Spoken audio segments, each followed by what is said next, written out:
जैसे जैसे चुनाव नज़दीक आ रहे हैं वैसे वैसे तैयारियां भी ज़ोर शोर से की जा रही हैं। जिस तरह से स्वच्छता में इंदौर नंबर वन है, उसके कई उदाहरण मतदान में भी देखने को मिले। इसके प्रयास किए जा रहे हैं और इसीलिए दिवाली पर जो कबाड़ घरों से निकला है, अब उससे मतदान केंद्रों को सजाने की तैयारी जो है वो की जा रही है। इंदौर में हम अभी खड़े हैं, इंदौर के 3R सेंटर पर, जहां पर कि मतदान केंद्रों को सजाने के लिए जिस उपयोगी सामग्री का उपयोग हो सकता है उसे वापस से रीयूज़ बनाने का यहाँ पर काम किया जा रहा है। पुराने टायर्स हो या घर से निकले हुए पुराने कपड़े, पुराने लैंप और ये सब जिस प्रकार की चीज़ें हैं, इन चीज़ों को वापस से तैयार करके इंदौर के कुछ मतदान केंद्र जो हैं उनको सजाया जाएगा और एक स्वच्छता का संदेश जो है वह भी दिया जाएगा।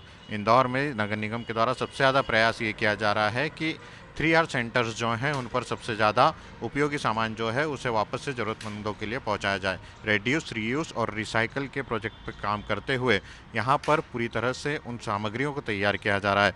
चाहे पुराने टायर हो या पुराने लैंप हो या पुराने कपड़े, इन सभी को वापस से उपयोगी बनाया गया है और इनसे इंदौर के अलग अलग मतदान केंद्र जो हैं उन मतदान केंद्रों को तैयार किया जाएगा। साथ ही मतदान केंद्रों पर यह संदेश भी दिया जाएगा कि जो अलग अलग शहर में आपका कचरा निकल रहा है वह कचरा नहीं है और वह कबाड़ है, इसलिए उस कबाड़ का यूज़ जो है वो एक बार फिर से किया जा सकता है। किस प्रकार से तैयार कर रहे हैं आप लोग और क्या क्या सामान आप लोगों को मिला है यहाँ पर? हमें जो इलेक्शन मतलब आदर्श मतदान केंद्र बनाने के लिए जो टॉपिक दिया गया था वो था कि आरआर सेंटर के थ्रू आपको काम करना है, मतलब कि 3R के ऊपर काम करना था, रिसाइकल, रीयूज़ और रिड्यूस के ऊपर में।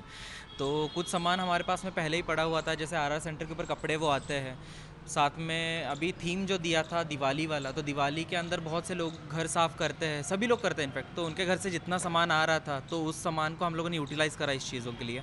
तो जैसे कि टायर हो गए, लकड़ियाँ, बहुत सारे लोगों के घरों के बाहर में पेड़ पड़े हुए थे, पेड़ के डूट पड़े हुए थे सूखे हुए, तो हम लोगों ने उसको यूटिलाइज़ कर लिया अच्छे से। तो बस यही सब चीज़ें हैं। अंडे के ट्रेज़ हो गई, पुराने अंडे के ट्रेज़ जो आते हैं पेपर का मैश के लिए यूज़ हो जाता है, बट हम लोगों ने उसको क्या करा कि वॉल के ऊपर हम हमेशा कलरिंग करेंगे तो उसका कॉस्टिंग बढ़ जाता है, तो वो चीज़ें ना करते हुए हम लोग उसके ऊपर ही रिपेंट करके उसका यूज़ कर रहे हैं। ये सारी चीज़ें कर रहे हैं। कितने मतदान केंद्र जो है वो यहाँ पर तैयार किए जाएंगे इंदौर शहर में ऐसे?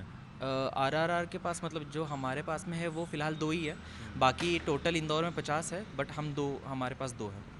ये सामान को यहाँ सेंटर तक किस प्रकार से लेके आए? जो घरों से कबाड़ निकला था उसे कैसे जुगाड़ किया? जो हर रोज़ की जो डोर टू डोर गाड़ियाँ जाती है उनके साथ में हम लोगों ने पहले दिन तो अवेयरनेस के लिए हम लोगों ने एक एक्टिविटी करी थी कि ऐसा कुछ होने वाला है तो उस चीज़ के लिए आप अपने घरों से जितना ज़रूरतमंद सामान दे सकते हो वो आप दे दो। तो पहले दिन बताने के बाद में दूसरे और तीसरे दिन में रिस्पांस अच्छा है। मटेरियल फिर जो D2D गाड़ी आ रही है वो तो फिर उनके साथ में ही सामान आ जाता था यहाँ पे। तो यहाँ पे हमारे कलेक्शन सेंटर पे आके मिल जाता था हमें, तो फिर हम उस हिसाब से प्लानिंग करते थे कैसे क्या चीज़ बनानी है कितना क्या कितना उपयोगी रहेगा ये इस प्रकार से? ये अच्छा मतलब चीज़ें बहुत ज़रूरी है, करना चाहिए। हमने आज तक कभी करा नहीं है ऐसा, इलेक्शन वोटिंग बूथ्स कभी बनाए नहीं है, तो इस चीज़ के लिए तो बट यूज़ कर रहे हैं तो अच्छी चीज़ है ये। क्या इससे कबाड़ भी कम हुआ है शहर में जी, कबाड़? ज़रूर हुआ है, ज़रूर कम हुआ है। लोग कबाड़ फेंक देते थे, जो ज़रूरत वाली चीज़ें हैं वो भी फेंक देते थे, बट अभी वो फेंका नहीं जा रहा है, लोग खुद के घरों के अंदर ही यूटिलाइज़ कर रहे हैं उन चीज़ों को। तो ऐसा। कहीं न कहीं कबाड़ से जुगाड़ जो है वो इंदौर में की जा रही है और इंदौर के मतदान केंद्र जो हैं उन्हें इस जुगाड़ से तैयार भी किया जाएगा। साथ ही सजाने और सँवारने का काम भी जो है वो इन सेंटरों के माध्यम से यहाँ पर किया जाएगा, जिससे कि स्वच्छता में जिस प्रकार से इंदौर नंबर वन है वैसे ही कबाड़ को रीयूज़ करने और रिसाइकिल करने में भी नंबर वन बन सके, इसका संदेश भी यहाँ से दिया जाएगा। कैमरा पर्सन अखिलेश जायसवाल के साथ अंशुल मुकाती, IBC 24 इंदौर।